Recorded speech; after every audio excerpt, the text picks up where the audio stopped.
اشرح لي صدري ويسر لي أمري واحلل عقدة من لساني يفقهوا قولي۔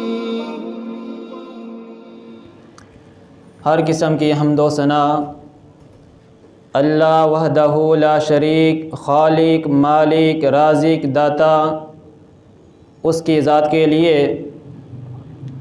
درود و سلام آمنہ کے لال، رب کے حبیب، امام الانبیاء، خاتم النبیین، خاتم الانبیاء، جناب محمد الرسول اللہ صلی اللہ علیہ وآلہ وسلم کی ذات گرامی پر پانی کے قطرات اور ریت کے ذرات سے زیادہ درود و سلام ہوں۔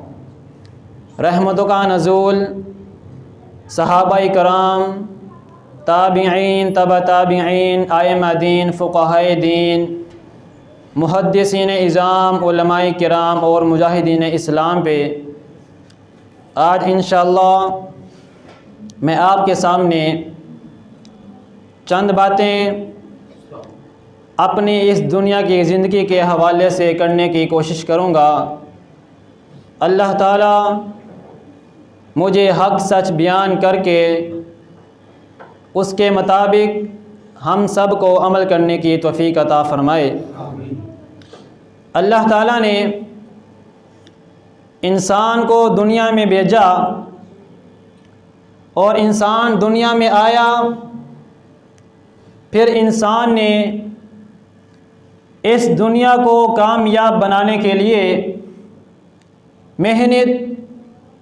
محنت، کوشش، جد و جہد شروع کی کہ میں اپنی اس دنیا کی زندگی کو کیسے بہتر بناؤں۔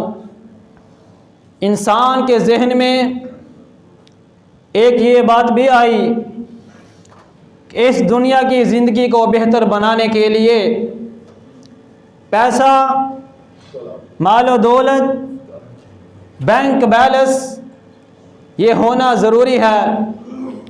پھر انسان نے مال و دولت اکٹھا کرنے کے لیے اتنی کوشش شروع کر دی کہ مال و دولت کمانے کے لیے اتنی کوشش نہ کی جائے کہ انسان اپنا دنیا میں آنے کا مقصد ہی بھول جائے۔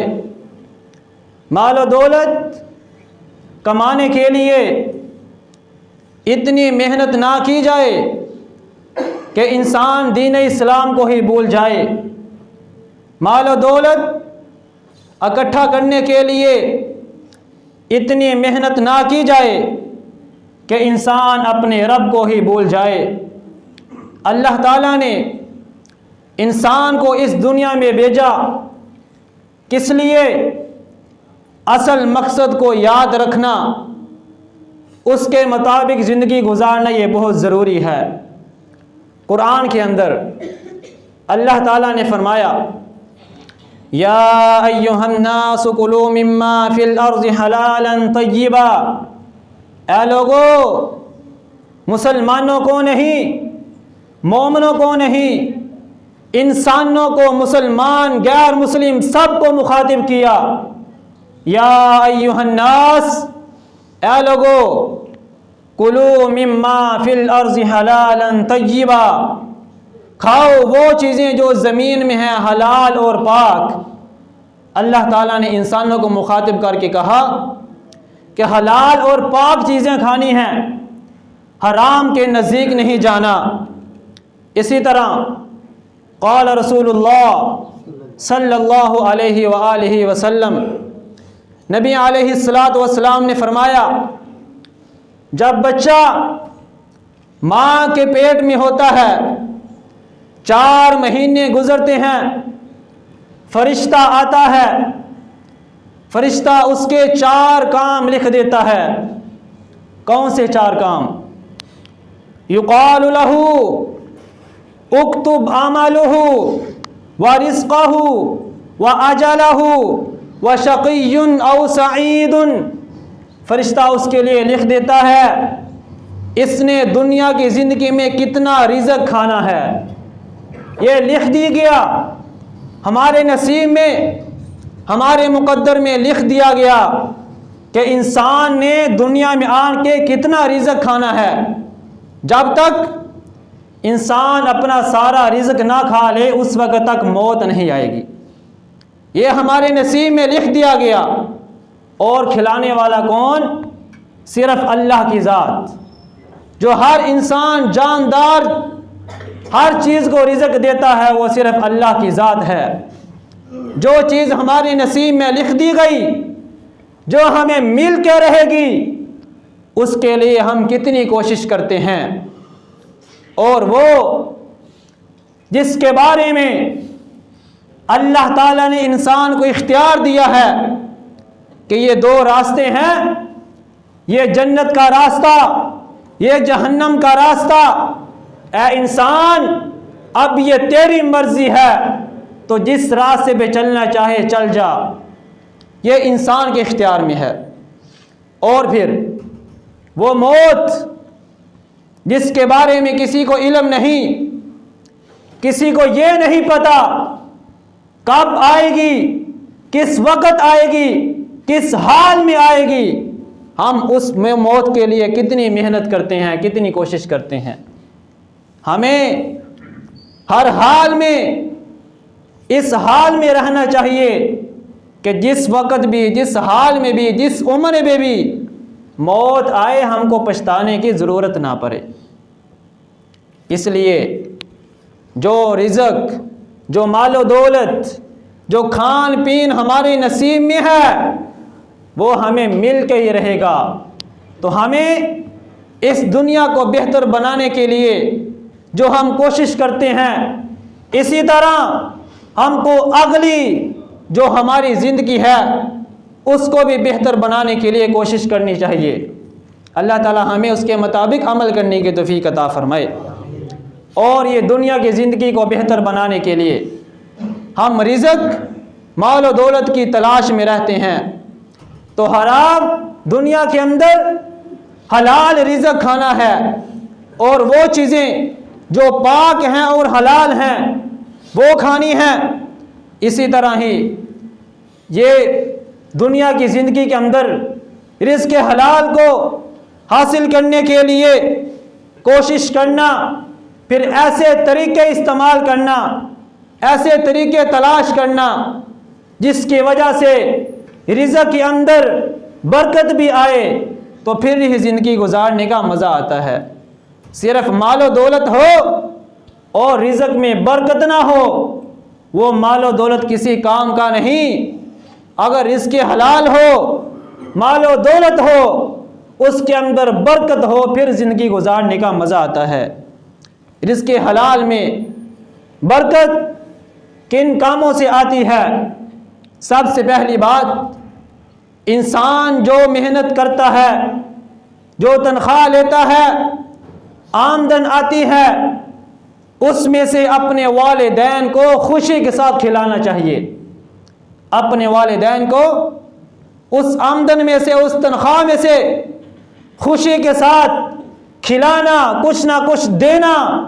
اس وجہ سے اللہ تعالیٰ مال میں برکت بھی عطا کرتے ہیں اور مال میں اضافہ بھی کرتے ہیں.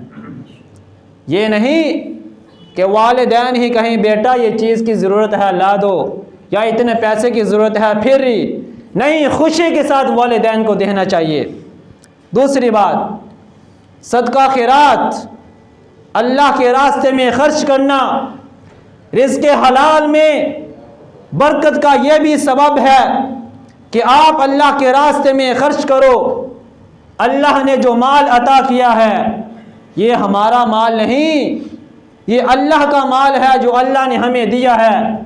تو ہمیں اللہ کے راستے میں خرچ کرنے کی بھی کوشش کرنی چاہیے. کس طرح؟ ایک مولانا صاحب نے اس کے بارے میں ایک بڑا بہترین نسخہ بتایا ہے کہ اللہ کے راستے میں خرچ کرنا کس طریقے سے، کہ آپ روزانہ کی بنیاد پہ خرچ کرو. کچھ نہ کچھ ضرور، آپ کے پاس 5 روپے کی طاقت ہے، 10 روپے کی طاقت ہے، آپ روزانہ کی بنیاد پہ صبح کے ٹائم خرچ کریں. اس وجہ سے اللہ تعالیٰ آپ کی آمدن اور تنخواہ میں اضافہ بھی کریں گے اور آپ کی آمدن میں برکت بھی ہوگی۔ روزانہ صبح کی نماز کے بعد یا دن کے آغاز میں اپنی طاقت کے مطابق یہ روٹین بنا لیں کہ روزانہ 5 یا 10 روپے روزانہ مسجد میں، کسی مدرسے میں یا کسی حقدار کو دے دیے جائیں، تو پھر انشاءاللہ اگر آپ یہ نسخہ آزمائیں گے تو دیکھیں گے آپ کو اس چھوٹے سے کام کی وجہ سے اللہ تعالیٰ کتنی برکت عطا کرتے ہیں۔ اور پھر نبی علیہ السلام نے اللہ تعالیٰ سے یہ دعا کی، اللہم بارک لامتی فی بکورہا، یا اللہ میری امت کے صبح کے وقت میں برکت ڈال دے۔ اسی وجہ سے صبح کا وقت بہت قیمتی اور برکت والا وقت ہوتا ہے۔ اس ٹائم جو بھی کام کیا جائے اس میں بہت زیادہ برکت نصیب ہوتی ہے، اور پھر بندہ صبح کے وقت برکت کے ٹائم نیکی کا کام کرے تو اس میں برکت کیوں نہ آئے گی۔ اسی لیے وہ منڈیاں، وہ مارکیٹیں جن کا ٹائم صبح کے ٹائم ہوتا ہے یا فجر سے پہلے یا فجر کے فوراً بعد، اللہ تعالیٰ ان کے مال میں اضافہ بھی کرتے ہیں اور برکت بھی بہت زیادہ ملتی ہے۔ ایسا کام کریں تو مال میں اضافہ بھی ہوتا ہے، برکت بھی بہت زیادہ نصیب ہوتی ہے۔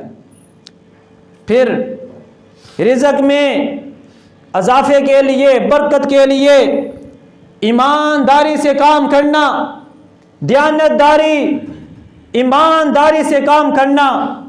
آپ کسی کے گھر کے ملازم ہیں، کسی کے کام کے، دکان کے، فیکٹری کے، آپ کسی کے ملازم ہیں، جدھر بھی محنت کرنی ہے کام ایمانداری سے کیا جائے، اس وجہ سے اللہ تعالیٰ آپ کے رزق میں بہت زیادہ برکت عطا کریں گے۔ مالک آپ کا سر پہ ہے پھر بھی ایمانداری، مالک آپ کا آپ کے سر پہ نہیں پھر بھی کام ایمانداری سے کیا جائے، جتنی آمدن، جتنی تنخواہ آپ کو ملتی ہے اتنا کام بھی کیا جائے تو انشاءاللہ پھر اس وجہ سے برکت بھی آئے گی، پھر آپ کو خوشی بھی نصیب ہوگی۔ صحابی رسول سیدنا عبداللہ بن عمر رضی اللہ تعالی عنہ فرماتے ہیں، ایک مرتبہ گرمی کے دنوں میں دوپہر کے وقت میں کھانا لے کے پہاڑ کے اوپر گیا، کھانا ساتھ لے کے پہاڑ کے اوپر گیا، ادھر جا کے دسترخوان لگایا، کھانا لگایا، پاس ہی قریب ایک چرواہا بکریاں چرا رہا تھا۔ ایمانداری کی بات بتانے لگا ہوں، وہ چرواہا بکریاں چرا رہا تھا۔ صحابی رسول نے کہا، اس کو آواز دی، اے چرواہے آ میرے ساتھ بیٹھ کھانا کھا۔ اس نے کہا میں نے روزہ رکھا ہوا ہے۔ صحابی رسول پریشان ہو گئے، بکریوں کا چرواہا، گرمی کے دن، دھوپ، سخت گرمی، اتنی گرمی میں روزہ؟ اس چرواہے نے جواب دیا، کہتا ہے میرا دل کرتا ہے کہ قیامت کا دن ہو، میرا نامہ اعمال کھولا جائے، اس میں گرمی کے روزے نکلیں، یہ مجھے شوق ہے۔ اتنی محبت نیکیوں کے ساتھ، اتنی محنت اپنی آخرت کو بہتر بنانے کے لیے۔ صحابی رسول نے پھر سوچا یہ تو لگتا ہے بہت نیک ہے، بہت ایماندار ہوگا۔ صحابی نے سوچا میں اس کا ایمان چیک کرتا ہوں۔ صحابی رسول نے کہا آپ کے پاس اتنی بکریاں ہیں جن کی تعداد بھی بہت زیادہ ہے، آپ ایسے کرو میں آپ کو ایک بکری کے پیسے دیتا ہوں، آپ ایک بکری مجھے دے دو، ہم اس کو ذبح کریں گے، اس کا گوشت بنائیں گے، آپ کی افطاری بھی ہو جائے گی، میں بھی کھاؤں گا، آپ بھی کھا لینا، آپ کو پیسے بھی دوں گا اور آپ کے مالک کو پتہ بھی نہیں چلے گا۔ اتنی بکریاں ہیں، ایک اگر کم بھی ہوگی اس کو کیسے پتہ چلے گا؟ اس چرواہے نے کہا میرا مالک تو نہیں دیکھ رہا، میرے مالک کا رب تو دیکھ رہا ہے۔ یہ ہے ایمانداری۔ اگر ہم ایسے ایمانداری سے کام کریں گے تو پھر انشاءاللہ مال میں اضافہ بھی ہوگا اور برکت بھی نصیب ہوگی۔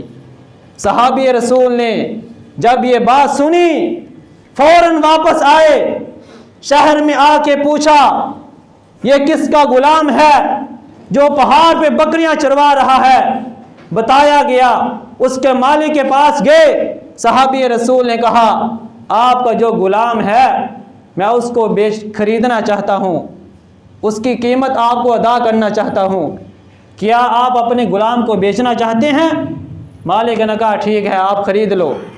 صحابی رسول نے اس غلام کے پیسے بھی دیے اور جتنی بکریاں تھیں اس بکریوں کے پیسے بھی دیے۔ جب چرواہا واپس آیا تو صحابی رسول نے کہا اے چرواہے تو اتنا ایماندار ہے، تیرے دل میں اللہ کا ڈر ہے، اس وجہ سے میں نے تجھے بھی آزاد کر دیا، اور یہ جتنی بکریاں ہیں ساری لے جا، تو بھی آزاد ہے اور یہ بکریاں بھی ساری تیری ہو گئی۔ یہ کس وجہ سے تھا؟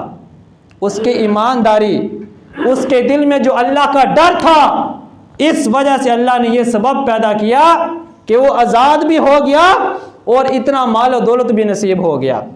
آج ہم کسی کو کہیں کہ اللہ کے بندو نیکی کے کام کیا کرو، گناہوں سے بچنے کی کوشش کرو، اس سے آپ کی زندگی میں فائدہ بھی ہوگا، آپ کو خوشیاں بھی نصیب ہوں گی، تو لوگ سوچتے ہیں نیکیاں کرنے سے صرف نیکیاں ہی ملیں گی، دنیا میں کچھ نہیں ملے گا، اس لیے لوگ نیکیاں نہیں کرتے۔ اگر پتہ ہو کہ نیکی کے کام کرنے سے زندگی میں بھی فائدہ ہوتا ہے، آخرت میں بھی کامیابی ملے گی، تو پھر ہم سب دین اسلام کے مطابق چلنے کی کوشش کریں۔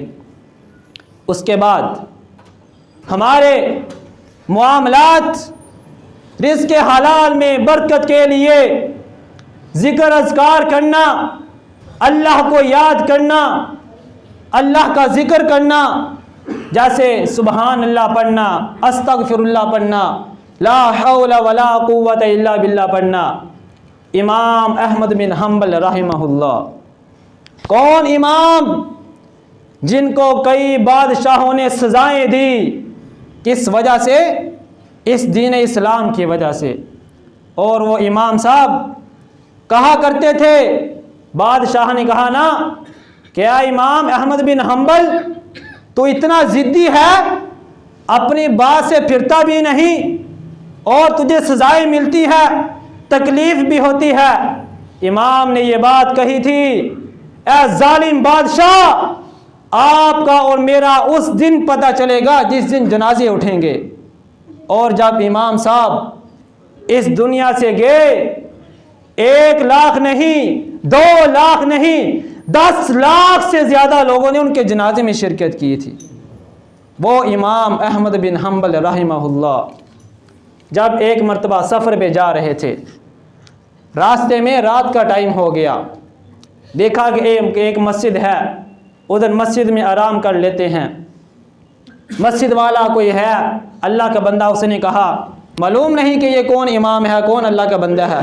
اس نے کہا امام صاحب آپ ادھر سے باہر چلے جائیں، مسجد میں رہنے کی اجازت نہیں ہے۔ امام صاحب باہر آ گئے، پھر راستے میں ایک آدمی ملا، اس سے بات چیت کی، بتایا گیا، پوچھا گیا کہ میں نے آرام کرنا ہے، رات گزارنی ہے۔ اس بندے نے کہا میرے گھر آ جاؤ، اور وہ بندہ محنت مزدوری کرتا تھا، اس کا کام تندور کا روٹیاں لگانے کا کام تھا، وہ اپنے گھر میں لے گیا، رات ہوئی سو گئے۔ ان تندور والوں کا کام ہوتا ہے صبح صبح اپنا کام شروع کرنا، اور وہ صبح فجر کے ٹائم اٹھا، اس نے اپنا کام شروع کر دیا، آٹا گوندھ رہا تھا تو وہ ساتھ اللہ کا ذکر استغفر اللہ پڑھ رہا تھا، تھوڑا سا اونچی آواز سے پڑھتا ہوگا۔ امام صاحب کو آواز آئی کہ یہ استغفر اللہ کام بھی کر رہا ہے اور ساتھ استغفر اللہ پڑھ رہا ہے۔ امام صاحب نے پوچھا آپ یہ جو استغفر اللہ پڑھ رہے ہو، ذکر کرتے ہو، آپ کو اس کا فائدہ بھی کوئی ہوا؟ اس نے کہا کہ میرے نبی کا یہ فرمان ہے، من لزم الاستغفار جعل اللہ لہ من کل ضیق مخرجا ومن کل ہم فرجا ورزقہ من حیث لا یحتسب۔ جو بندہ استغفراللہ زیادہ سے زیادہ پڑھتا ہے اللہ تعالیٰ اس کی پریشانی بھی دور کر دیتے ہیں اور اللہ تعالیٰ اس کو رزق وہاں سے دیتے ہیں جہاں سے کبھی اس کو سوچ بھی نہیں آتی۔ اس نے کہا کہ میں کام کرتا ہوں اور ساتھ استغفراللہ پڑھتا ہوں، اللہ تعالیٰ میری دعائیں بھی قبول کرتا ہے، اور صرف ایک دعا رہتی ہے جو ابھی تک قبول نہیں ہوئی۔ میں نے اپنے رب سے دعا کی کہ یا اللہ زندگی کے اندر موت سے پہلے امام احمد بن حنبل کی زیارت ہو جائے، اس سے ملاقات ہو جائے۔ جب امام صاحب نے اپنی یہ تعریف سنی تو خوشی کے ساتھ آنکھوں سے آنسو آ گئے ہوں گے کہ یا اللہ تیرے دین کی وجہ سے تو نے اتنا مقام اور عزت عطا کی ہے کہ لوگ ملاقات کرنے کے لیے دعائیں کرتے ہیں۔ جب امام صاحب نے یہ بات سنی تو کہا آؤ میرے سینے سے لگو، میرا نام امام احمد بن حنبل ہے۔ وہ بندہ بہت خوش ہوا کہ میرے اس ذکر کرنے کی وجہ سے اللہ نے ہر دعا قبول کی ہے۔ اور اگلی بات، کچھ ایسے کام جس کے کرنے کی وجہ سے مال سے برکت ختم ہو جاتی ہے، سودی معاملات۔ آج ہمارے معاشرے کے اندر سودی معاملات کتنے عام ہو گئے، قرضوں کے بینکوں کے معاملات کس حد تک ہیں، قرضوں کا لین دین کرنا، اگر قرضہ کسی سے جتنا لیا ہے اتنا ہی واپس کیا جائے، اگر 1 روپیہ بھی زیادہ واپس ہوگا تو وہ سود کا معاملہ بن جائے گا۔ تو کتنا بڑا گناہ ہے جو سودی معاملات میں ہے۔ قال رسول اللہ صلی اللہ علیہ وآلہ وسلم، نبی علیہ السلام نے فرمایا جو بندہ سودی معاملات میں ہے، سود کے معاملے میں ہے، اس کا یہ مطلب ہے کہ وہ اللہ اور اس کے رسول سے اعلان جنگ کرتا ہے۔ حالانکہ وہ بندہ زبان سے یہ بات نہیں کہتا، اس کا مطلب یہ ہے کہ جو بندہ سودی معاملات میں ہے، سود کے معاملے میں ہے، اس کی حقیقت یہ ہے کہ وہ اللہ اور اس کے رسول سے اعلان جنگ کرنے کے لیے تیار ہے۔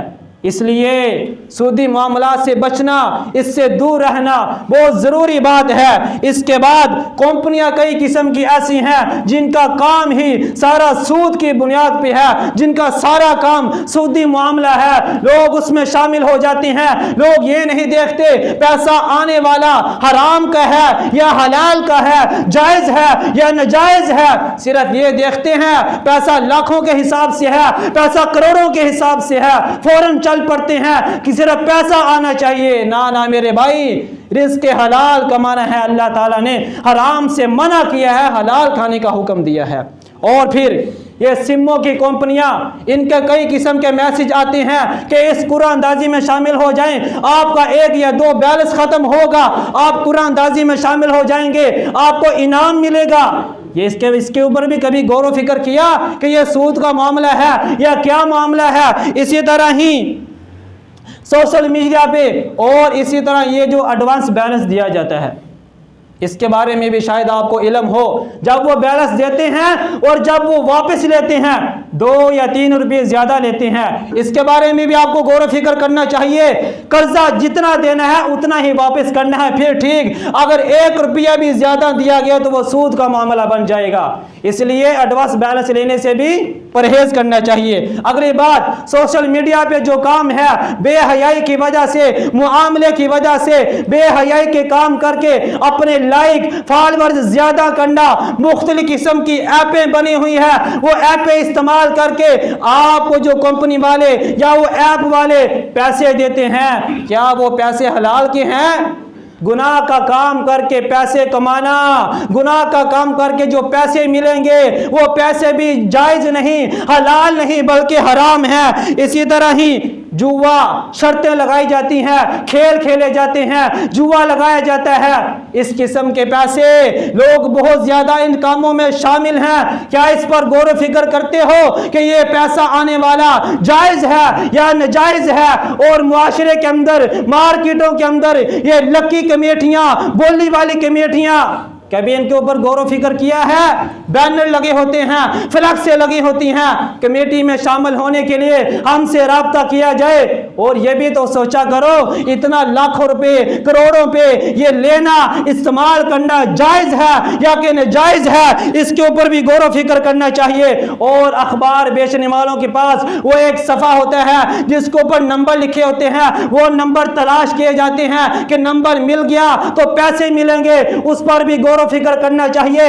علماء کرام سے پوچھنا چاہیے کہ اس طریقے کے پیسے لینے جو ہمیں ملتے ہیں لاکھوں کے حساب سے، کیا یہ پیسے ہمارے لیے جائز ہیں یا کہ ناجائز؟ ہم دوسرے مسائل تو پوچھتے ہیں، اس مسائل پیسوں والے کے مسائل سے بھی پوچھنا چاہیے کہ یہ پیسے کہیں ہماری روزی میں حرام کے پیسے کہیں شامل نہ ہو جائیں۔ اگر ہماری روزی میں 1 روپیہ بھی حرام کا شامل ہو گیا، پھر یہ بات ذہن نشین کر لو کہ جس نے حرام کا 1 لقمہ بھی کھایا اس کی عبادت قبول نہیں ہوتی۔ تو ہمیں اپنے معاملات میں، اپنے کاروبار میں یہ غور و فکر کرنا، یہ دیکھنا ضروری ہے۔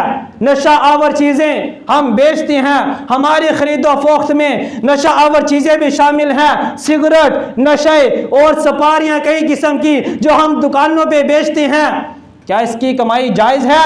شراب بھی نشہ آور چیز ہے، سگریٹ بھی جو بیچی جاتی ہے، اس کے اوپر بھی پوچھنا چاہیے، رہنمائی لینی چاہیے۔ اور پھر وہ جانور جو دودھ دینے کے یا جن کا گوشت استعمال ہوتا ہے وہ بیچنا جائز ہے، اور جو حرام جانور ہے کتا اور بلی ان کا بیچنا، ان کی قیمت لینا میرے نبی علیہ الصلوۃ والسلام نے منع کیا ہے۔ آج منڈیاں مارکیٹیں بنی ہوئی ہیں، کتے خریدے جاتے ہیں بیچے جاتے ہیں، بلیاں خریدی جاتی ہیں بیچی جاتی ہیں، ان کی قیمت لینے سے نبی علیہ الصلوۃ والسلام نے منع کیا ہے، حرام جانور ہے، ان کی خرید و فروخت کرنے سے جو پیسے ملیں گے وہ بھی حرام کے ہوں گے، حلال کے نہیں ہوں گے۔